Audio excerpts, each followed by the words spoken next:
The Super Metal Brothers podcast is the best. Really great stuff. I was in my car listening, and I was like, there just is not a better podcast.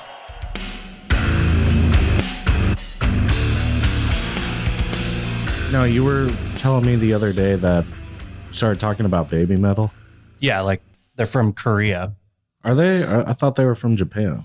One of those countries. I mean, we can definitely look that up. But yeah, they've been around for like, I don't know, like 12 years or something like that. They have like 10 different albums. It's like these little Asian girls, I guess. I thought they were Korean, but they like do gent with like Korean pop music. It's actually, I bet the fucking mosh pits get pretty rowdy. Like, yeah. Could you imagine like standing there, especially like if you're in Korea? I like to think it's Japan, but we can say Korea if you want. Yeah. And you're just standing there enjoying baby metal, and then out of nowhere you just get spin kicked in the face by some Asian hardcore dude. Yeah. And not just any spin kick either. Like, it's a spin kick that he's practiced like 10,000 times. Yeah. And there's also next to him like this old white dude like that used to be a Marine and like only dates Asian chicks, and he doesn't even care about metal music. So he's the beefcake. Yeah. He's definitely moshing in there because that's all he does. You know, those like old white guys that, you know, probably have little dicks, and Asians think that they're big dicks because like 5 inches is really big there. Yeah. I mean, I struggle with that personally. I mean, we got half of the same genetics. So. It's definitely not the reason that I go in the pit or to Japan. I go in the pit for the boners. I mean, well, yeah, that's part of it. All right. So anyways, welcome everybody to the first episode of the Super Metal Bros podcast. For whatever fucking reason, my brother wanted to use aliases, so that's what we're going to do. I will go as Sunbro Solaire, and with me is my brother, Drop-Gspot. Drop for short. Just drop? Just drop. I was going to call you G-Spot. Yeah, we don't want to spend a whole hour just saying my alias, so. All right, well, for short then, I guess I'm just Solaire. Anyways, Solaire. There you go. So yeah, the whole point of the show is it's metal all encompassing, but I suppose with more focus on core metals, deathcore, metalcore, you know, blackened, all that good shit. But yeah, there's anything metal, right? Yeah, but I mean, we'll also go off into the reeds sometimes about other shit. Like we're talking about Willow. I thought if anybody hasn't seen the first episode of Willow, go check it out. I personally liked it. There's some woke ideology in it. I don't really give a shit, to be honest. I'm not really that jaded. I just take stories for what they are. But see what I like. The first 30 minutes of it was all right, but I just got too caught up in the. You didn't even get to the good part, sex though. Story. Yeah, I turned it off. Well, yeah, I just thought it was hilarious. Like, I'm a strong, independent girl, and like I want to have lesbian love and not be betrothed to a king. And meanwhile, her twin brother's just the fuckboy, just running through the entire kingdom. That part was awesome to me. I was just like, yeah, fuck yeah. I wish more men were like that. But anyways, not to get red pilled on it, but no, I liked it. But yeah, so go check out Willow. Real quick though, but this isn't about Willow. We're not a podcast about the Willow. We're not the Willow podcast. Definitely, Willow. We do metal, and then like 5% of the time we're going to talk about Willow, and that's pretty much it. 95.5 is the mix. Yeah, we're probably going to cut that part out entirely. Hey, real quick, I want to give a shout out to my good friend Bonfire Logos on Instagram. He did our logos for the podcast. He did the logos for our band Ire Shrine. He's also done some art pieces for us as well. His art's amazing, super cool dude with reasonable prices. Check him out on Instagram at Bonfire Logos and hit him up for his services. He's from Germany, right? Yeah. Yeah. You remember, I don't know why that brought me up to who's the guy that we ran into in Germany? Just to give everybody background, me and my brother were in Germany for like like 2 weeks. I lived there for like 6 years, and then he was there for 2 weeks to come visit. And we went to a magic store shop. We saw this guy, and he was really excited about this band. What I always forget the name of the band though. What was it? Crook Shadows. Crook Shadows. Have you heard of Crook Shadows? Well, no, how it started was you guys started getting into the reads about Typo Negative and Skinny Puppy. Yep. Yes. So then he told, and it was fucking hilarious because then he's like, oh, you got to check out this band that like I'm the only fan of. And it's like literally, they're called Crook Shadows and pronounced just like that. And it involves one guy who does like synths and then his wife who just dances. And it, but when he told us, like, it was like the most metal thing you could. I was imagining like this is some like, you know, Chelsea Grin level at least hardness like band. Like we're gonna get some German like people defecating on each other type of stuff. And it's like just a husband and wife like dancing on stage. I was expecting like at least like blackened synth. Yeah. If that's even a thing. They play way too fast. Oh, speaking of which, so we'll get into it. But I thought a good topic was, since we're kind of wrapping up, I don't think we can do so much shit got released in 22. It was unprecedented, not just for metal, but for music all around. And like, dude, I compiled a list, and this isn't even probably fucking half of the shit. I'm just gonna rapid fire these. So we'll start with the more metalcore side. So list of albums: Scoring the End of the World by Motionless in White, The Death of Peace of Mind by Bad Omens, True Power by I Prevail, The Generation of Danger by Tala, A Eulogy for Those Still Here, Counterparts, Techno, Electric Callboy, Omens, Lamb of God. And then we got, for deathcore and more deathcore adjacent, Pain Remains, Lorna Shore, Oh, What the Future Holds, Fit for an Autopsy, Elegy by Shadow of Intent, The Chosen, Enterprise Earth, Sanctum by Angel Maker, Suffer in Hell by Chelsea Grin, which is the first part of a double LP. The second part, I think, will be released in April. It's Suffer in Heaven. Dedication to Flesh by Spite, Ritual Hymns by Worm Shepherd, Eternity by Awakened Providence, Bleed Abide by Body Snatcher, Quietus or Quietus by And Hell Followed With. This one, my personal favorite, Umbra Mortis by She Must Burn. Wow. Ashes Lie Still by Ingested, Carnage by K9. That's Carnage with a K, and I guess K9's with a K too. Liminal Right by Kardashev. Other notable mentions: The Great Heathen Army by Amon Amarth, Deceivers by Arch Enemy, Cancer Culture by Decapitated. How long is this fucking list? Hold on. Opus Contra Notarum Behemoth. All right, we're almost done. So, dude, that's not even fucking like half of the just metal releases. That's crazy. Oh, that's releases in 22. Oh, okay. I thought you were talking 22.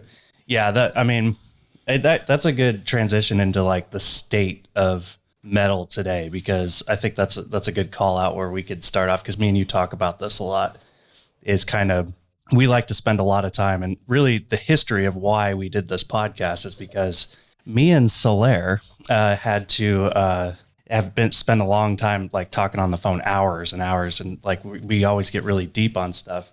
And one of the things that we always talk about is the like where metal's going, where it came from. Oh, fuck, I missed one. We Came as Romans had to release, and Boundaries had to release. Oh, Boundaries, is that the one that the guy at the concert was telling us? Yeah, yeah. I actually, you know what, dude? I'll let you get back to your point, but I did listen to it. It is a fucking solid album. Oh, it was pretty good. I wouldn't say it was album of the year, but I did really like, because there's a lot of influence from early Misery Signals that I noticed in it, and I really enjoyed that part of it. Yeah, I could see that. Yeah, but back to my point, the state of metal is, you know, I feel like we're in a like great time in metal right now, because it's not mainstream, and I think anybody can agree that like new metal was kind of the height of metal in general as far as popularity, or at least the end of the hype, better said. And then since then, I mean, we've lost radio play. I mean, who's playing metal music on the radio besides like, there's maybe like Five Finger fucking Butt Punch. That's about all we get. Yeah, what we like to classify as sensual butt sex, which is okay if you're into that. Yeah. But which, I mean, if you like Five Finger, Death Punch, then, that's great. I just thinking like we've heard a lot of it.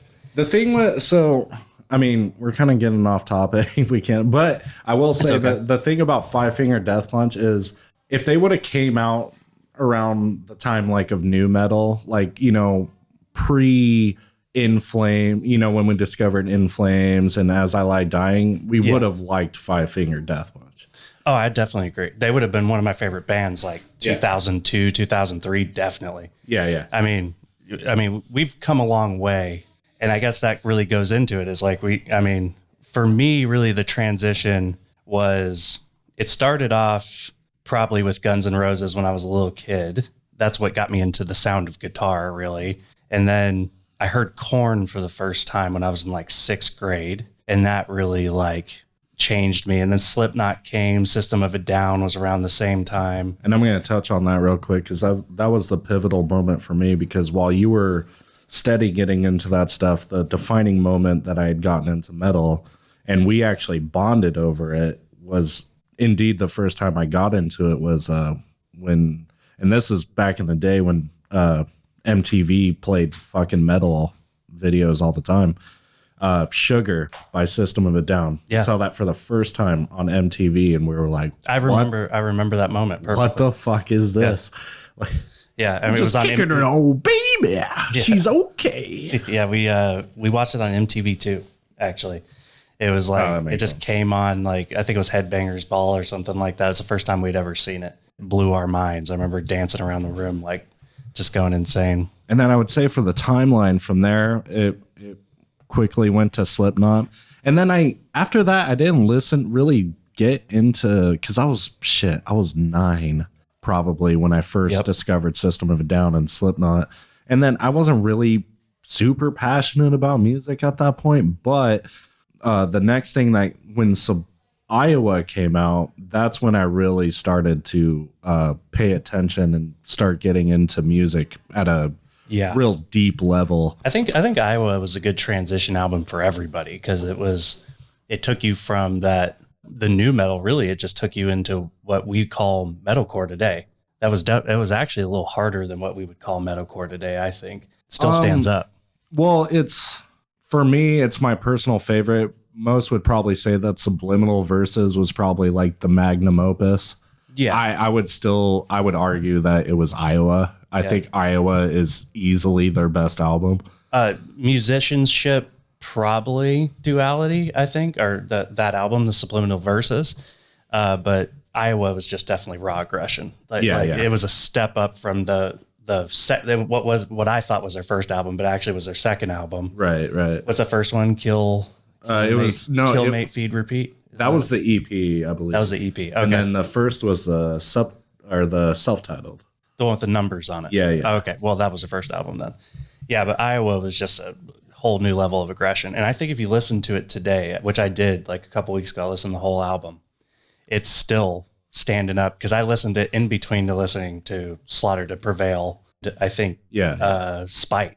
Yeah, and it fit right in the middle of it so perfectly. Actually, to get kind of back on the album of the year, I don't think it's because for us to pick even like I would have to thoroughly listen to so many because like I listen to a lot of the shit on the car when I'm playing games on Spotify or when I'm on my PC. But for me to give an honest critique about an album, I really have to sit there and just thoroughly with undivided attention like sit down, listen to it. And for me to judge it. But if I had to like rank what my top 5 were, obviously Lorna Shore fucking knocked it out of the park with Pain Remains. I mean, that one was a given. No doubt. That's in my top 5 as well. I would give it to Spite. I loved Dedication to Flesh. That was definitely a fucking just a fucking aggressive album that like we desperately needed post COVID, I think. And then I'd probably give it to definitely She Must Burn, the Umbra Morta, I believe. Umbra Mortis. She Must Burn. That one is like it's definitely got like Cradle of Filth, like symphonic vibes, but more, I don't know if it's deathcore. I can't even remember if there was a lot of breakdowns in it, but there's a chick that sings in it, and then there's a dude that does like the harsh vocals, and they both sound fucking great. I haven't heard that one at all. And yeah, that one's definitely more mellow death, more melodic, like death metal, but like kind of Cradle of Filth, but like really just fucking awesome. And then The Chosen by Enterprise Earth for me, because that one took you on a fucking journey, man, because they paid so much fucking homage to like other influences. I mean, you had Slipknot, Metallica, Alice in Chains, fucking I'm drawing a blank. What was the one? Cousin Ed. Cousin Ed. The Skeleton, the Brit band that we were just talking about. Run to the hills. Oh, Iron Maiden? Yeah, what the fuck?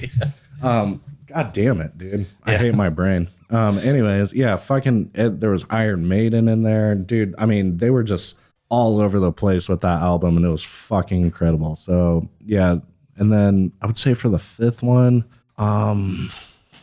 fuck it, I'll give it to Boundaries, dude. Boundaries did a good one. Boundaries are counterparts. Wow, so you got changed over. What was the name of the band that that guy that was at the concert? You remember?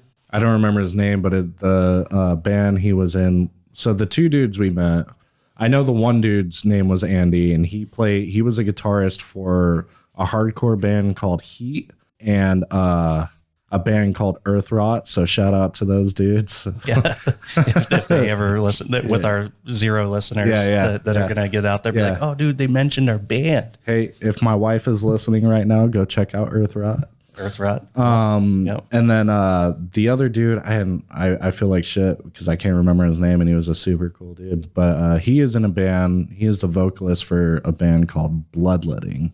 Okay, yeah, that's right, Bloodletting. Yeah, they were both cool dudes, and that was actually at. We went to go see Lorna Shore. We saw Lorna Shore. This is like, I think they dropped the album like maybe 2 weeks before that. 2 or 3 weeks. Yeah, it was pretty new. And then those are always the best times because everybody's just freshly listened to the album. They're hyped as fuck. It got super rowdy. Yeah, I started on a Wednesday night of all things. Well, and I'm just gonna go ahead and take credit because it was me, but I initiated a rowboat in the pit. You did. There was like 30 fucking people rowboating with me. Didn't even miss a beat, dude. I got knocked down by a girl in the pit. That happens a lot. I immediately just assumed the position. I just started rowboating. Yeah. And dude, people didn't miss a beat. They just jumped in. There was like 30 dudes fucking rowboating, and I was so happy. I was just pissed that didn't get like on TikTok. Yeah. Or some shit. Yeah, dude. somebody should have filmed that. And maybe it did. We didn't see it. If anybody sees, rowboating at Lorna Shore in Fort Worth, Texas, go ahead and give us a shout out. But no, the show was great. It was Angel Maker. Who am I missing? Yeah. It was Ingested, Angel Maker. There's another death metal band. They were the ones that came on right before Lorna, and I'm drawing a blank on them. But Of Sulfur is the first Of Sulfur. So Of Sulfur. Yeah, I think that was it. And then Lorna Shore. There's 4 bands. No, there was 5. Oh, was there a 5th one? I feel like we missed a lot of one of them. No, there's definitely because Of Sulfur, Ingested, Angel Maker, and then there was another one. So that's 4 right there, and then Lorna Shore. Okay. So there were 5 bands. Yeah. So Lorna did something that I was hoping they would do. It made complete sense, but they did it so expertly. They did their whole set. So we got everything that before that album, the Pain Remains dropped, you would have expected them to play. And they actually didn't play. Most of it was just Pain Remains. I think the one song that they played Into the Hellfire. Oh, they did play the EP shit. That's right. But yeah, and they had they played Immortal, the title track from Immortal, and then they didn't touch anything from Flesh Coffin or Psalms, which I was a little pissed about, but I kind of get it. See, I'm newer to Lorna Shore. I didn't come in until their last album. Flesh Coffin is the GOAT for me. I think that's their best album. It sounds like shit, but any black metal purist will tell you that's the point for whatever fucking reason. In fact, I saw this kid on Reddit, like, because an argument broke out over like whether fucking Lorna Shore was symphonic or blackened, which is I love Reddit conversations. Oh, they're the best. But especially because you get like these intellectuals that just go full blast. Like they know the entire like Wikipedia history of fucking black and metal, and basically use like, it needs to be raw production and it can't have these elements. It needs to be played in tremolo and all this shit. It's like, so like basically it needs to sound like cats fucking in a dumpster or it's not blackened. Like, like it needs to sound like shit or it's not blackened. But what they did was Lorna Shore, they finished off with all three, the trilogy of Pain Remains, which I thought was great. They did the walk off the stage thing where you know goddamn well they're not going to fucking leave yet because they leave all the lights on, like you can tell that it's coming. And I was like, well, maybe they'll just give us one of them. We didn't know what it was, and then they gave us all three in a row, which I thought was pretty genius for a show. And that show went probably 30 minutes more than I was expecting it to go. I would say they did definitely a solid hour, if not more. Because they didn't play every song off Pain Remains, but now like, how the fuck do you even come back for that? Like now that's got to be your ending every time, dude. It's a 15-minute trilogy. Yeah. I don't know. That's what really pulled me into Lorna Shore, because I had listened to like Into the Hellfire, for example, that whole album before then. And dude, do you want to show them so we're going to be doing album reviews as well. You want to show them our ranking system? I'm not sure if it's working right now, but okay. Well, hold on. We got to finish. We keep on switching subjects. You get me excited with the sound pads, but for me, I'm on this like journey right now where I was more metalcore, definitely. I like gent. I like more progressive, like Dolly Thundering Concept was a band that I really liked. Oh yeah, dude. You know, things like that. But now I'm finally, like, the first time I heard Shadow of Intent, for example, I was like, I don't get this. It just didn't work for me. Yeah, and it was Elegy. That's what everybody says. Listen to this. It's amazing. And I just didn't really hit me right. And then I listened to Primordial the other day. It was maybe like 3 weeks ago. Yeah. Which that album's been out for 8 years? Yeah. Something like that. And I listened to the whole thing while I was working out, and I was like, oh, holy shit, I get it. Like all the symphonic stuff was finally hitting me just right. So I'm on that new path, and Lorna, they're a part of that. I feel like I've only really gotten into them in the last 5 weeks. And I know that's, and really I'm such a little girl about things, because I saw that YouTube video with the charismatic voice lady, where she was crying listening to the Pain Remains. I was crying with her. Yeah, I mean, I was super erect. Yeah, but it is pretty emotional. It was pretty good. I mean, a metal band or not a metal band, but like a black, metal band like that can actually make you cry. Is pretty crazy. Oh, dude, it's easily the greatest metal ballad. Fucking, I still think it's the hardest metal ballad. Well, but I still think, honestly, if enough recognition, which they're really getting, and rightly so, but dude, I think if honestly, they could win a Grammy for that. I honestly believe that. It is rigged, but if they don't, that's crazy. It's going to bring so many people to. I think that's what it's going to be. That's the new Iowa. I think that's going to bring people to the dark side a lot more. Well, it did for me. We're starting to see a shift for sure, because people are. The masses are cool with it, but people are tired of the brainless shit. And trust me, there's brainless shit in metal too. There's definitely so much saturation, especially that whole Gent era. Holy shit. Yeah, Gent started out real well, but it just when you have an AI generator that produces the hardest shit in your genre, I think that it's become a little bit too programmable. Yeah, that can be another episode because that can be a whole fucking thing on the gent.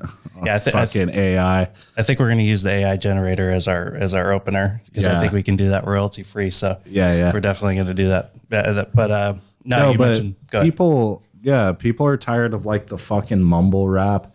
Like all these kids, they're into like artists called like Young Gravy. Like that's like no, I'm dead serious, dude. Like, and that dude's killing it. I mean, good for him. But it's like it's so fucking brainless. They're not even trying. Yeah, and like metal is unique in that, like, I mean, it can't be. There's really a passion that goes into it that, like, when that passion isn't there, you can fucking tell. You know what I mean? And there's a level of technicality that's like Pain Remains did strike on such an emotional level with so many people because I mean there was real emotion put into it and it was depicted in a way that a lot of other genres just can't capture. You can't capture that aggression and that level of fucking pain really that, you know, I mean maybe in country, but it's like still like fucking, you know, like it's just not going to hit the same. Yeah. And I think that like with rap, I mean, I got no problem with rap, but I think that like things like SoundCloud and the availability of, digital audio workstations, DAWs, and things like that have just made, oversaturated the market. That's where these SoundCloud rappers are coming from. All these little LIL apostrophe, put insert name here rappers. And then you have, but even here in gent and just progressive metal, any type of metal right now, you have a bunch of people doing that. Like me and you. We're basically SoundCloud metal guys because we make music. I've been playing guitar for about 20 years, but I took a long hiatus from it. So I'm not great by any means, but I can jump on a DAW. I can put stuff down. I can sit there and practice it over and over again till I get it perfect. I don't have to pay someone to do it. And I'm doing what I love and I'm putting it out there because if somebody else wants to hear it, cool. I don't think it's like, I don't expect someone to come across and be like, this is the best song I've ever heard in my life. Right. But I'm just putting something down. So it's kind of a good thing in a way to have that type of availability. We're getting a lot more people at least trying. And, the best guitarist that ever played or the best guitarist that ever would have been probably never picked up a guitar. The guy who genetically and just mentally had it all together.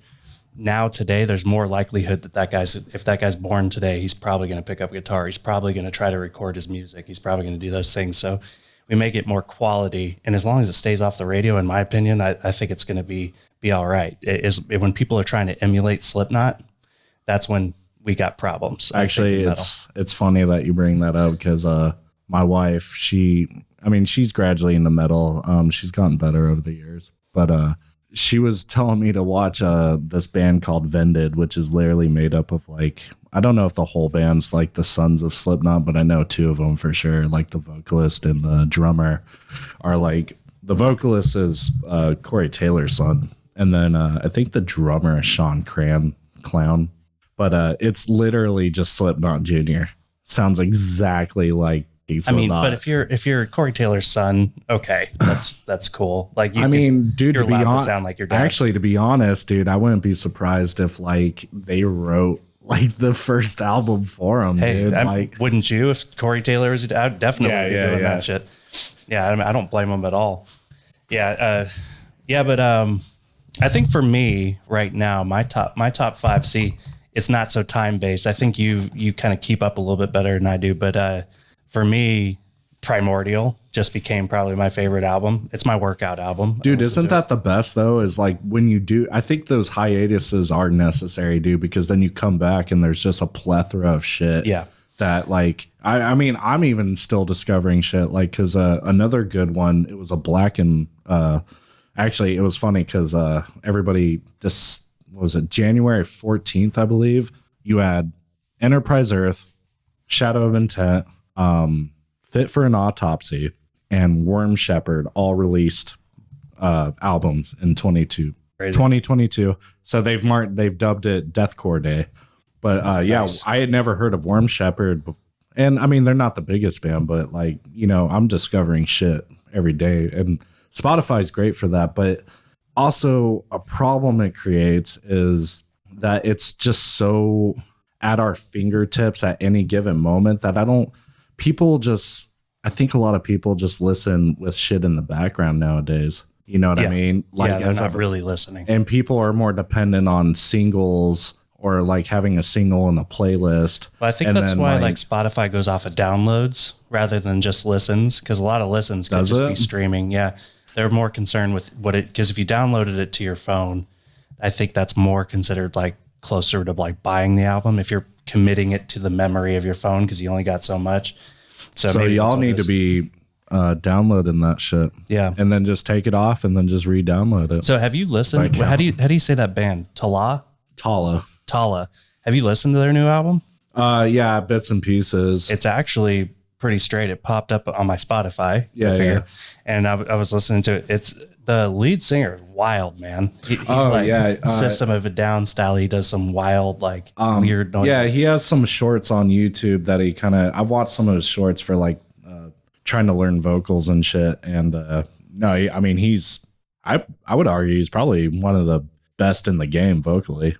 Yeah, I mean, I think people now are going to say Will Ramos is probably holding that down right now. But no, he does. He's bringing something that I think I haven't heard any other bands doing recently. Well, it's got like a kind of like there's a new metal shift kind of coming back in. Seen with, I mean, obviously Tala has some new metal influences, and then Spirit Box dropped that EP Rotoscope last year or 22 as well, and that had a lot of new metal influence in it, and people generally liked it. Like, and I'm fine with new metal, but like I'm a sucker for the breakdowns. Yeah, why is that? Why is it when I've asked myself that question? Like, so we were like huge Parkway Drive fans in like what 2012.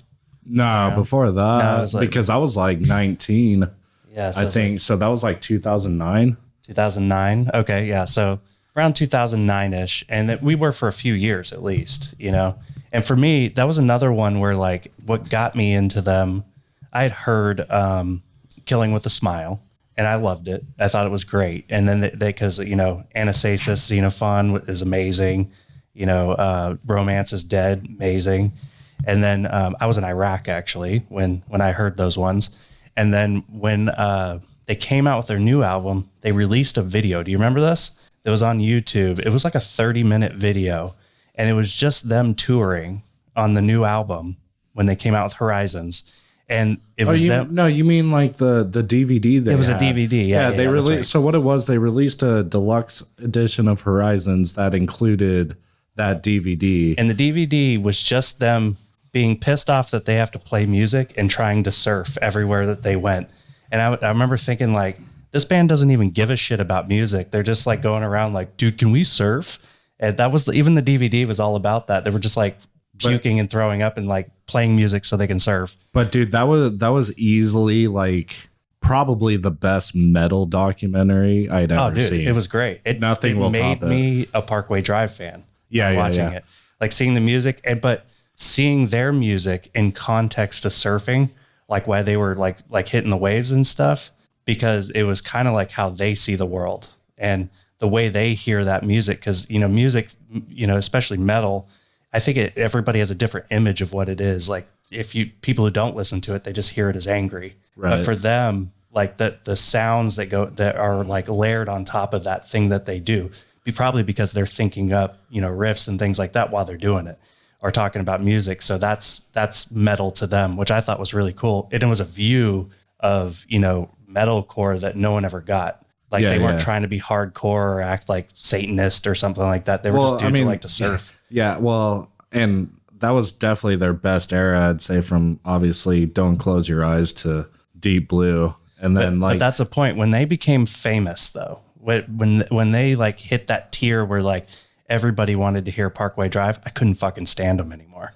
Well, like, yeah. Well, I think they just got a little bit older. There's nothing wrong with them, you know. I still like the old stuff, but I don't know when they hit. I mean, Bring Me the Horizon did that as well, right. But they actually changed their music like incredibly. And then Parkway Drive did it, and then I don't know what it is. Like, and the same thing with Spirit Box. Like Spirit Box, I liked their older stuff, and now they've hit this level of fame, and I don't like what they came out with, and it's probably because they're catering to a wider audience. I don't know if it's the fame though. Like, I mean, obviously, yeah, the shift in music, because yeah, back on Parkway Drive, I mean, nothing will ever top when they were the Beach Boys of metalcore. Yeah, basically, and now they're fucking like street. Like, I actually liked Ire. Not everybody did, but I liked it as like a thing they did. If it was like a one-time thing, because there were some fucking bangers on Ire, like Dedicated, Bottom Feeder, fucking great songs, and Heavy as Fuck. But it was like kind of like a Scorpions meets metalcore, and I was like, all right, I kind of dig it. But when it just went further, leaned into like the Scorpions like dad metal shit, I was just like, nah. Well, I remember what's the lead singer's name again? Winston McCall. Winston. I remember Winston talking about, like, in one of his videos, that he wanted more like sing along type stuff, you know, because I think rock stars all kind of want that, like the Freddie Mercury, friggin' like experience on stage where you do like the friggin' kumbaya stuff and people repeat what you're doing. Yeah. I think that they really wanted some of that so they could like get the crowd more intertwined with them. And I understand that, but that's not what we knew Parkway Drive for. No. So, and they changed. And actually, I don't even think Deep Blue was the last album I really listened to by them. I mean, I've listened to their whole discography, and I mean, I didn't care for Atlas or Reverence.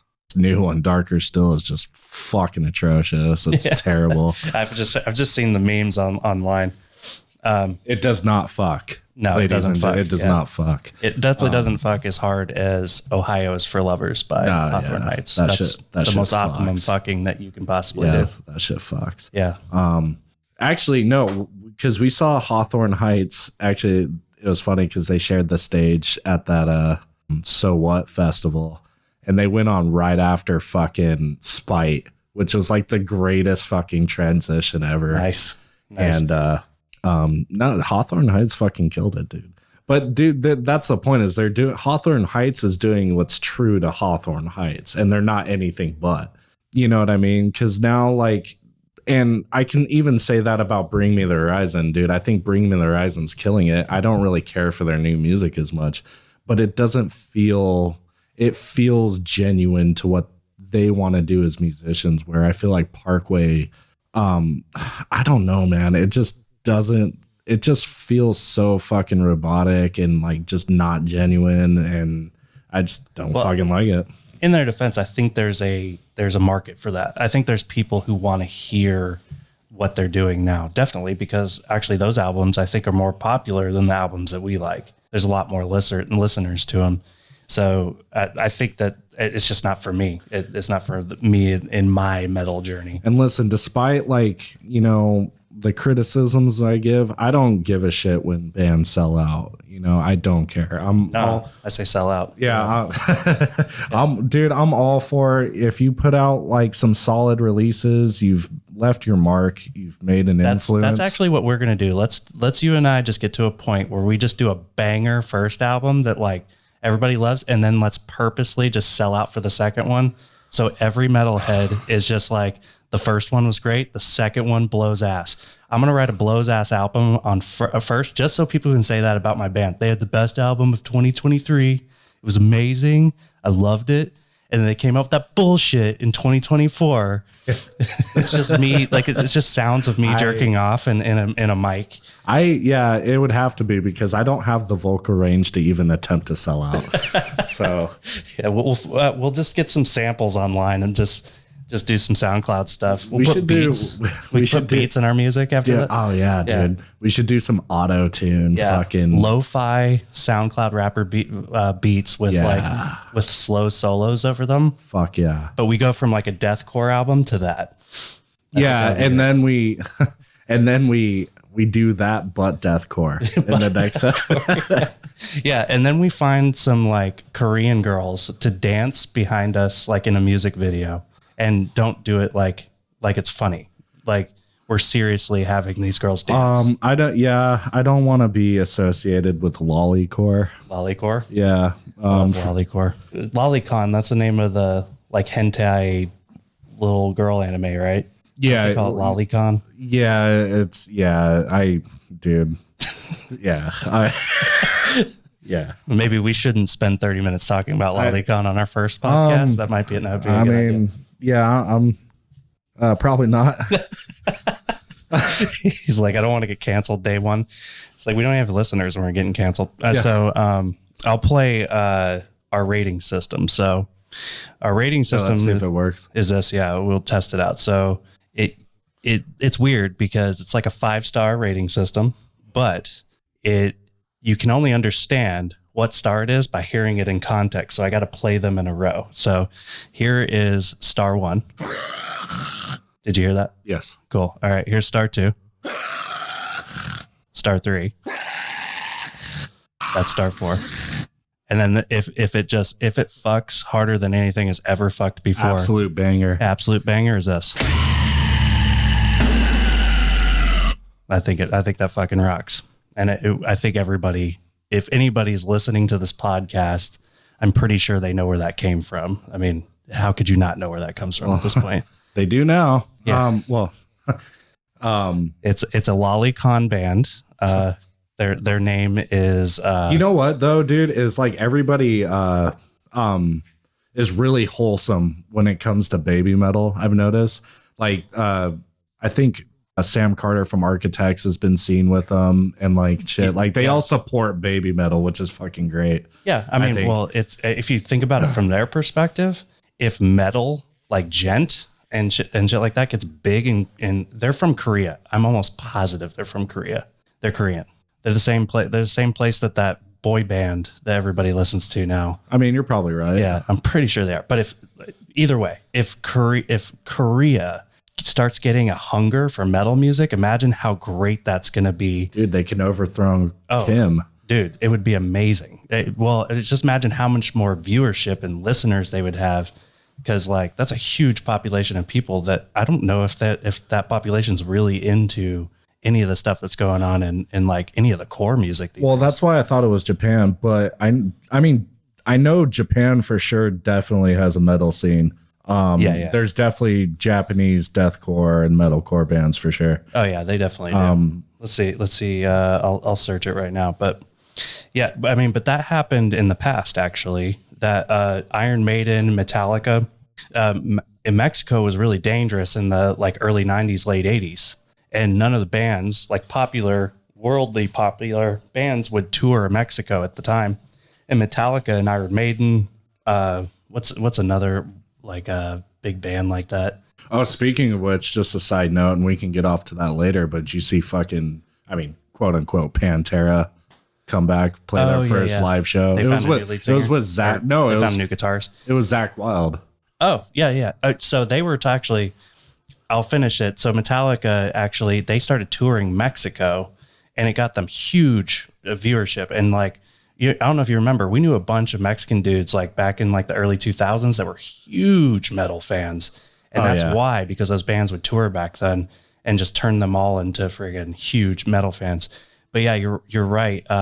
So Zach Wild, so before Dimebag died, him, Eddie Van Halen, and Zach Wild all got together, and it was in a issue of Guitar World that they talked about this.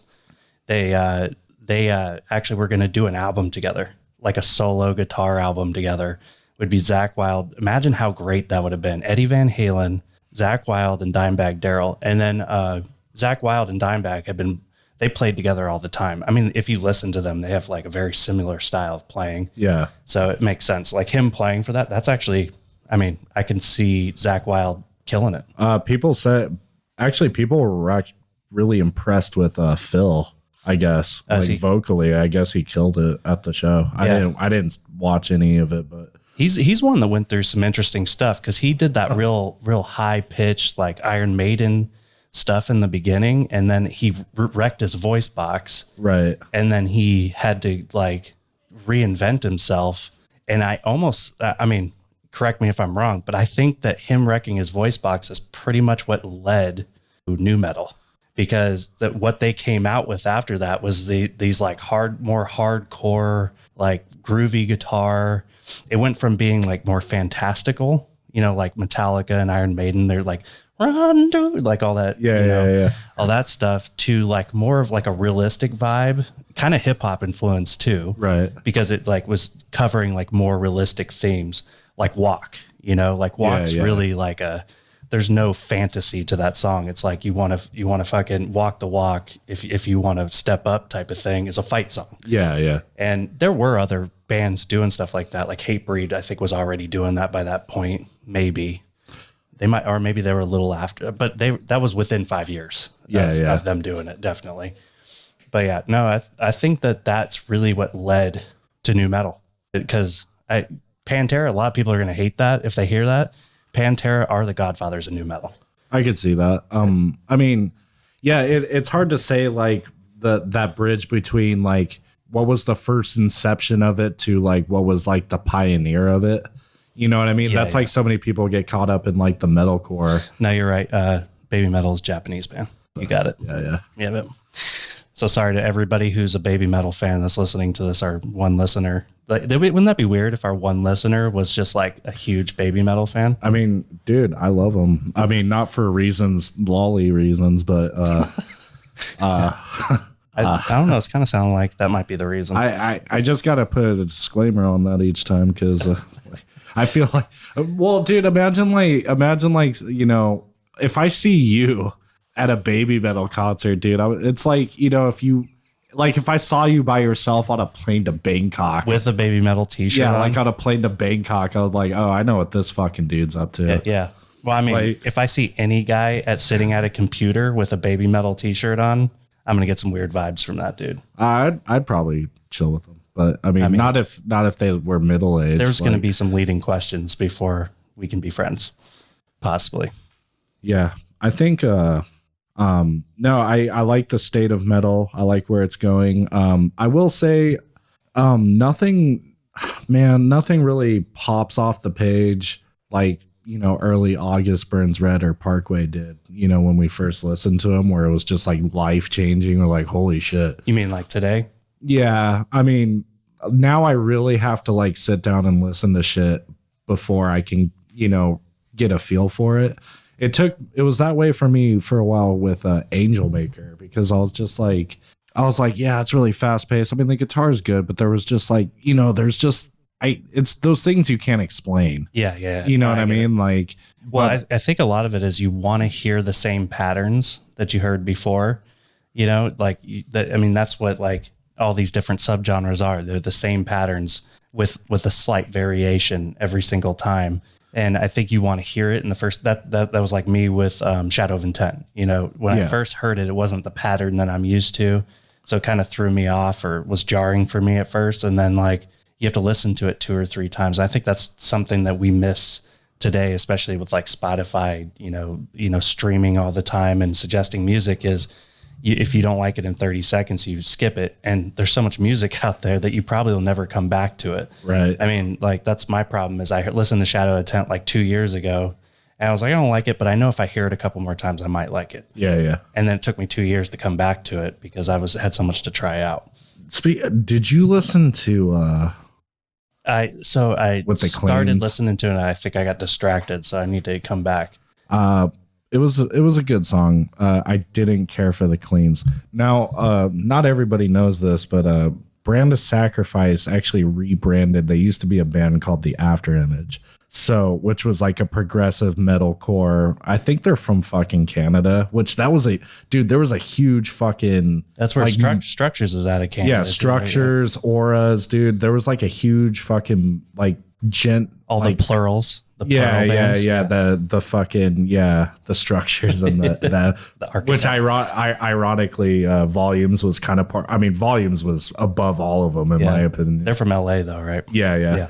But so I don't know how I feel about it, because like I feel like now they're just kind of coming. I hope they don't go like a full circle and just like turn back into the After Image. Like, you know what I mean? It's like, that's not what I want. Like, Well, So I wasn't, the cleans just felt kind of out of place. I didn't know how to feel about it. I might have to listen to it again, but yeah, it just wasn't very brand of Sacrifice for me. really okay. Yeah, I'll have to go back and listen to it. Yeah, but I really like them. They're like one of my. I love his use of those like screechy sounds. I actually, because of Brand of Sacrifice, just bought a whammy pedal, a Digitech whammy pedal, because I just want to explore some of that. I think it's so cool. But yeah, I think they have a great, and I love I've seen so many memes about them. The like when you hear the little boys singing, you know some shit's about to go down. Yeah. Like every time it comes, like, you know, this. I love when the little boys start singing, man. It's about to hit it. Yeah. And it always does. Yeah, I really like them. I feel like we're going to cover every fucking topic in the first episode. No, we're doing pretty good. Yeah, we're doing all right. Yeah. We're at like 54 minutes right now. Yeah.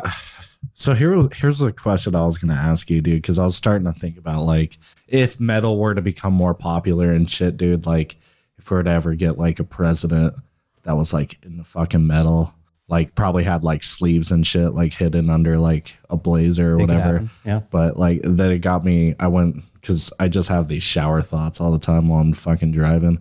So I started thinking about, like, if Trump was into metal, what type of metal do you think he'd be into?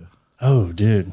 Oh, I know. I could tell you already. Well, maybe it's more. Did you watch that that like kind of Battle of the Bands reality show that had a Bossy on it? Yeah. Totally. Yeah. You know that I can't remember the name of the band, but the band that did like the country metal that played acoustic guitars. Do you remember that band? What is that band's name? They were actually pretty lit, but they did. It was like Pantera, but acoustic. It was actually to check that out. I feel like now today Trump would definitely be listening to See, that. I would have thought, dude, because it would have been like somewhere between like some hardcore, like Stray from the Path to like Job for a Cowboy. And, like, because, dude, I could just like picture it in my head where he's like, all right, everybody, like right before a breakdown, we're going to drain the fucking swamp. And then just jun. Yeah. And then fucking, he's like, everybody asked me, are you a crowd killer? Yeah. They're not talking about how I handled COVID. No, they're talking. Yes, I'm the greatest crowd killer. Anybody will tell you that. There's all types of crowd killing. There's windmilling. There's spin kicking. There's my personal favorite. I like to get on stage and run across people's faces like Jesus Christ walking on water. And you ask anybody and they'll tell you Donald Trump is like hardcore Jesus Christ. Yeah, you almost got that voice down actually pretty well. Yeah, dude. It's actually, I've worked it into my daily routine. So I go, I do my vocal warm ups, I do my harsh vocals, and then I do my trumpet. What was the name? Maybe we could do that. The harsh vocals are actually like the precursor. Maybe that will be our third album. Our third album will be just like the guy, As I Lie Dying guy, did with the Austrian Death Machine. But we could do what would we call that? The Dawn something, and just have clips of Donald Trump as intros to our breakdown. Nice. That would actually be pretty dope, dude. That's our third album. So our first album's going to be the greatest deathcore album ever written. Yes. And that's what you're going to think. And you're going to be so ready for the second album. We're going to make you wait 2 years longer than you should for the second album. And when you get it, it's all going to be SoundCloud rapper backbeats to me, like playing slow guitar over it.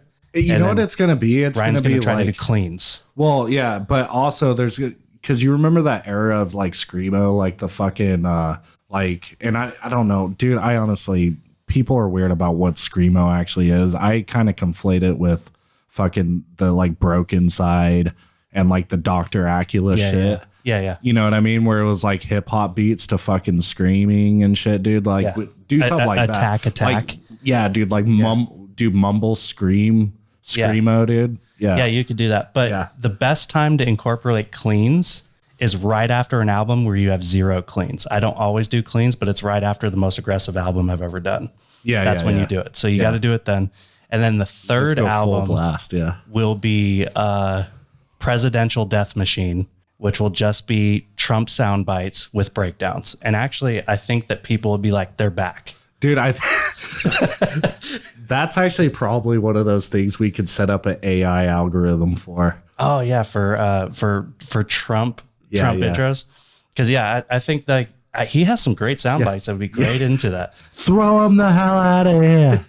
Like, that is actually the album plan. So if you're interested in listening to, I was at a Lona Shore concert. I don't know if anybody's heard of these guys. I hope they're huge. They're absolutely brutal. The drummer Austin Archie, good friend of mine. Anybody will tell you. I taught him how to do blast beats actually. There's one thing you got to add to that is Shane Gillis. Yeah. He talks about how you actually do a Trump. You said you always come in, you comment on something, and then you talk about how you commented on that thing. He's like, so I walked into this room and I was like, this is a big room. And I was like, man, this is a big room. It's never him saying this is a big room. It's always how he observed that it's a big room. That's how he talks every time. I was in the pit at the Lona Shore concert. I saw Biden there. He can't handle the pit. He's a weak ass pussy motherfucker. And he got knocked out, and that's why everybody calls him Sleepy Joe. You're starting to lose it. I can't wait till someone. I can't wait till someone listens to this podcast and hears me mention how hardcore our first album's going to be, and then goes listens to my SoundCloud. It's like, this isn't even deathcore. What the fuck is this shit? Yeah, we're among the saturation of fucking jet that just needs to go away. Yeah, we're oversaturating the market. We're participating in that. Definitely. Dude, the pendulum's gonna shift at one point. It's gonna come back heavy again. But I don't know. The Tim Henson shit is just taking shit to a whole new level with like the non-distortion fucking because I want to say I listened to something recently that was definitely Tim Henson inspired, and now I can't recall what it was. But I mean, give it another 5 to 10 years, and everything's going to be Tim Henson inspired. Yeah. Because he's really one of the. I don't want to say he's the first, but he's one of the bigger YouTube guitarists that got big. Because I remember seeing Polyphia like a while back. Well, it's always been just him playing guitar. It's always been him and Scott LePage. Yeah. The other guitarists have always been Polyphia, which Scott LePage is a fucking great guitarist too. Oh yeah, they're all great musicians. Yeah. Well, I think we're at over an hour now. Okay. So I think we should go in summary. State of Metal is was that the topic? That was the topic that we started on like an hour ago. I already know what I'm going to call this episode. It's like if a podcast was progressive, because we're all over the fucking place, dude. Yep. But first timers, I just hope we have shit to talk about now again. Yeah, definitely. So this is the first podcast. We'll probably be doing these. I say bi-weekly. Bi-weekly. Yeah. Yep. 30 minutes to an hour. Anybody that listens, please give us a comment. Tell us what you want us to talk about. And I'm shutting this shit off. Let's go. Later.